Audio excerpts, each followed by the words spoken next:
శ్రీ గురుభ్యో నమః. మద్గురుదేవులు చిన్నరామచంద్రార్యుల వారికి నమస్కరించుకుంటూ, సత్యానంద సత్యమార్యుల వారికి నమస్కరించుకొని, శ్రీమద్భాగవత కృష్ణదేశికేంద్రుల వారు రచింపబడిన శక్తిద్వయ నిరాశకంబైన శుద్ధ నిర్గుణ తత్వ కందార్థ ధరువుల నుండి 2వ అధ్యాయము గురు శిష్య అన్యోన్య దర్శనం నుండి 5వ కందార్థం క్రమ సంఖ్య 26. మొదల చలము నెరిగించెద విదితముగా లేని ఎరుక వివరింతుపయిన్ తుదకెరుకను విడిపించెద మదిలో నా మాట నమ్మి మరి వింటివేని చెంచల బుద్ధి మానుంటివేని పదుగురు నిన్ను చూసి బలిసే బాసి త్రోవ ఎదురు లేదనేటట్టు ఇదిగోనే చేసేదా మరి వింటివేని చెంచల బుద్ధి మానుంటివేని. శ్రీ గురుభ్యో నమః. మద్గురుదేవులు శ్రీ శ్రీ శ్రీ పరమానంద శంకరనారాయణ స్వామి వారి పాదపద్మములకు నమస్కరించుకుంటూ, శ్రీమద్ భాగవత కృష్ణదేశికేంద్ర ప్రభువులచే విరచితంబైన శక్తిద్వయ నిరాశకంబైన శుద్ధ నిర్గుణ తత్వ కందార్థ తరువులు 2వ అధ్యాయము గురు శిష్య అనోన్య దర్శనము నుండి ఈరోజు మనము 5వ కందార్థాన్ని విచారించుకుంటున్నాం. అంటే క్రమ సంఖ్య 26. క్రిందటి కందార్థములో గురుదేవుడు ని శిష్యుడు ప్రశ్న అడగటం జరుగుతుంది. ఓ గురుదేవా, పరిపూర్ణమనగా నేమి, ఎరుకనగా నేమి, ఎరుక ఉద్భవం ఎచ్చట, ఎరుకను నేనెట్లు విడిచేది అంటూ ఈ 4 ప్రశ్నలకు వరుసగా సమాధానం అడగడం జరుగుతుంది. అప్పుడు ఆ గురుమూర్తి ఆ శిష్యునికి, నాయనా, నువ్వు అడిగినట్లుగానే మొట్టమొదట నేను అచల లక్షణమును తెలిపేదా, ఆ తర్వాత ఎరుక లక్షణము, ఎరుక ఉత్పత్తి లక్షణమును, ఎరుకను విడిచే విధానమును అధ్యాయములుగా చక్కగా వివరించదు నీకు అంటూ గురుమూర్తి సమాధానపరచడం జరుగుతుంది. తది విధంగానే శిష్యునికి అభయం ఇచ్చిన ప్రకారంగానే గురువు అభయ ప్రదానము మొదల చలము నెరిగించెద విదితముగా లేని ఎరుక వివరింతు పయింతుదకెరుకను విడిపించద మదిలో నా మాట నమ్మి మరి వింటివేని చెంచల బుద్ధి మానుంటివేని పదుగురు నిన్ను జూచి బలిసేవాసి త్రోవ ఎదురు లేదనటట్టు ఇదిగో నే చేసేదా మరి వింటివేని చెంచల బుద్ధి మానుంటివేని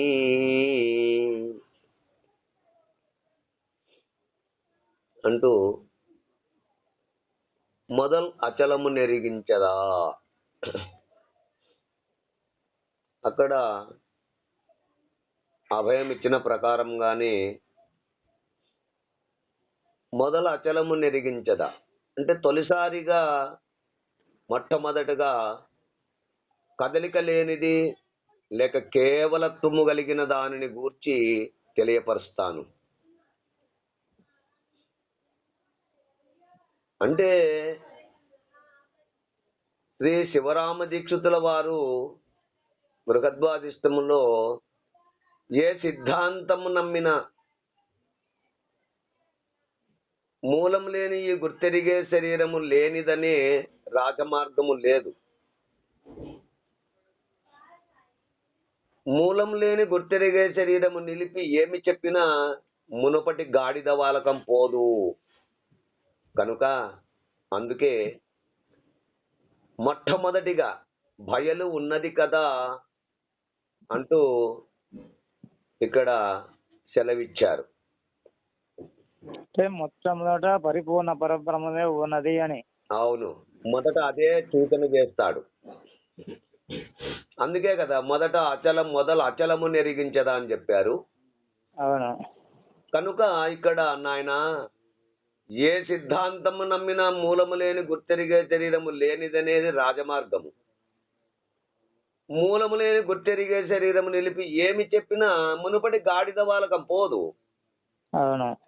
అందుకే మొట్టమొదటిగా భయలు ఉన్నది కదా అని సెలవిచ్చారు. కనుక ఈ భావమునే శ్రీమద్ భాగవత కృష్ణ ప్రభువులు కూడా మొదలు అచలము నెరిగించదా అన్నారు. విదితముగా అంటే స్పష్టముగా, లేని ఎరుక ఉన్న వస్తువు యందు లేనిదై ఉనికి కలిగిన ఎరుకను గూర్చి, అంటే లేకనే తోచినటువంటి ఎరుకను గూర్చి, ఆ తరువాత లేని ఎరుక గురించి వివరంగా చెప్పెదను. వివరింతు అంటే విడమరచి చెప్తాను.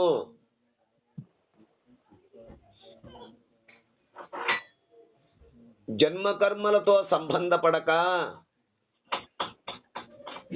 కేవలత్వము కలిగి చలించే లక్షణము లేక చలనముతో సంబంధపడక ఉన్న పరిపూర్ణ పరబ్రహ్మమును, అందులో మూలము గాని స్థానము గాని లేక తోచుచు అనేక జన్మ కర్మలకు అనేక భ్రాంతులకు మూలము స్థానము అయ్యి తనకు వేరే మూలము ఆధారము లేక తోచుతున్న ఎరుకను గూర్చి స్పష్టంగా తెలియపరచి, ఆ పైన్ అటు పిమ్మట ఆ తర్వాత ఇక ఎరుకోత్పత్తిని, ఎరుక లక్షణములు ఈ రెండింటిని చివరకు తుదకు ఎరుకను విడిపించదా. ఎరుకోత్పత్తిని గురించి తెలియజేసేదను, ఎరుక లక్షణమును గురించి తెలియజేసేదను. ఈ రెండింటిని చివరకు తుదకెరుకను విడిపించదా.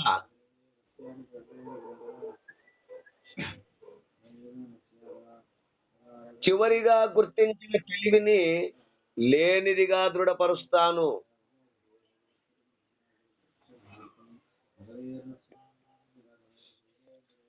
అయితే మదిలో నా మాట నమ్మి మరి వింటివేని,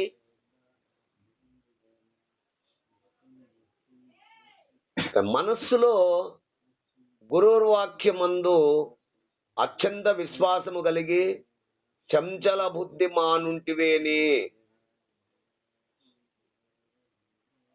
అదృఢ భావముతో స్థిరమైన నిర్ణయ విధానం కలిగి ఉండడం. అంటే ఇక్కడ చంచల బుద్ధి మాను అంటే యుక్తి కూడా చెప్తూ ఉంటారు. నువ్వు పెళ్లి కొడుకు కావాలంటే మంగళవాడి దగ్గర ఎట్లా చెప్తే అట్లా వినాలి, తల ఎట్లా ఊస్తే అట్లా ఊగాలి అని. కానీ ఇక్కడ మనము ఆ యుక్తి చెప్పుకోవడం లేదు. చంచల బుద్ధి మానుంటివేని అంటే దృఢభావముతో స్థిరమైన నిర్ణయ విధానము కలిగి ఉండడం. అంటే గురువునందు శాస్త్రమునందు, ఈ రెండింటి గురువు యందు శాస్త్రమునందు అచంచలమైన విశ్వాసము కలిగి ఉన్న వానికే బ్రహ్మజ్ఞానము తెలుసుకొనుటకు అర్హుడు.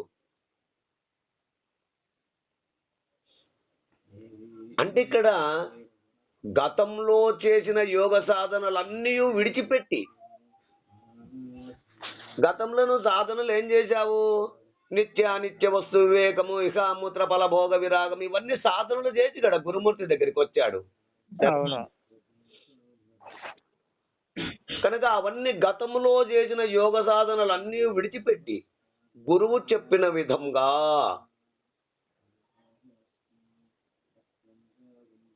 అంటే ఆచరించుడే చంచలత్వము మానుట.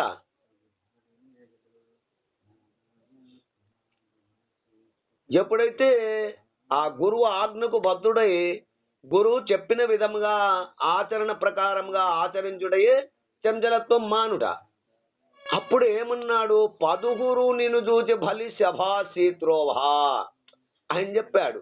ఆ విధంగా ఎప్పుడైతే నీవు ఆ విధంగా ఆచరించుతావో, చంచలత్వము లేకుండగా గురువాజ్ఞలో ఉంటావో, ఆ విధంగా ఆచరించుకున్నప్పుడు ఇక పదుగురు అంటే ఎవరు అంటే ఇతర మతస్థులు.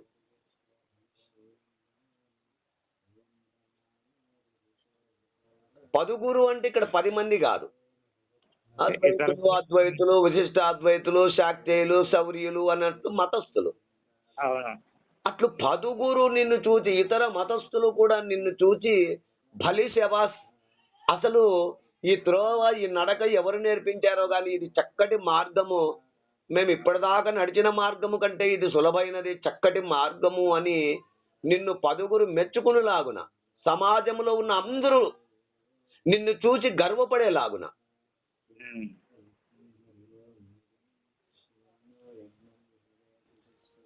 అంటే సృష్టి ఆదిలో మహర్షులు ఈ సృష్టికి మూలమేది అని తర్కించుచు విచారణ చేసినారు.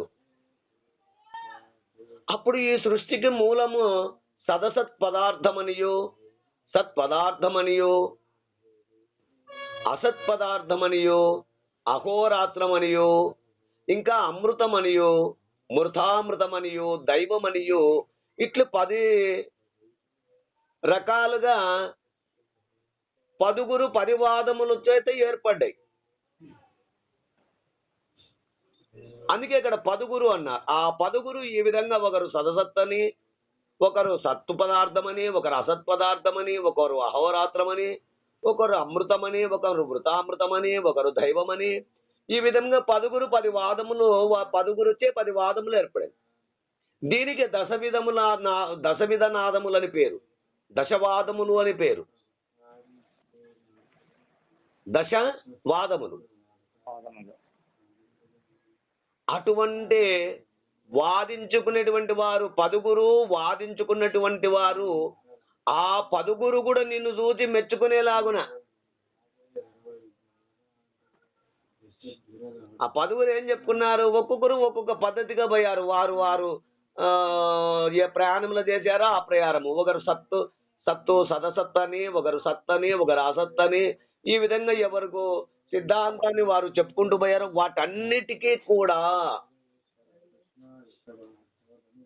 సమ్మతముగా సరిపోయినట్లుగా ఆ పదుగురు కూడా నీ మార్గమే కరెక్టు అని ఆ దశవాదముల కంటే గొప్ప అయినటువంటిది నేను నీకు తెలియచేసి ఆ పదుగురు నిన్ను చూసి మెచ్చుకునేలాగున.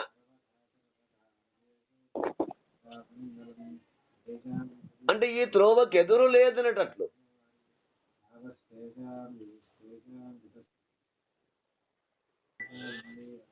చాలా సమంజసంగా, ఆదర్శవంతంగా నిన్ను చూచి ప్రతి వారు గర్వపడేటట్లు, అంటే తిరుగులేని విధముగా. మరి వింటివేని అంటే నేను చెప్పినట్లు పాటించి వింటే ఈ బోధలో ఉండవలసిన విధానములో అవును నడుచుకునే వారికి, ఆచరించు వారికి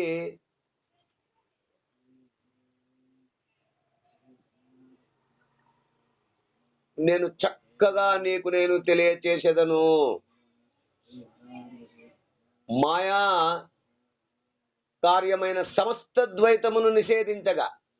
అందుకే అంటారు తతస్థిమిత గంభీరం సతేజోనత మస్తతం హనాక్యామన భివ్యక్తం చత్కించదవశిష్యతే అన్నట్లుగా ఈ మాయా కార్యమైన సమస్త ద్వైతమును తీసివేయగా, నిషేధించగా,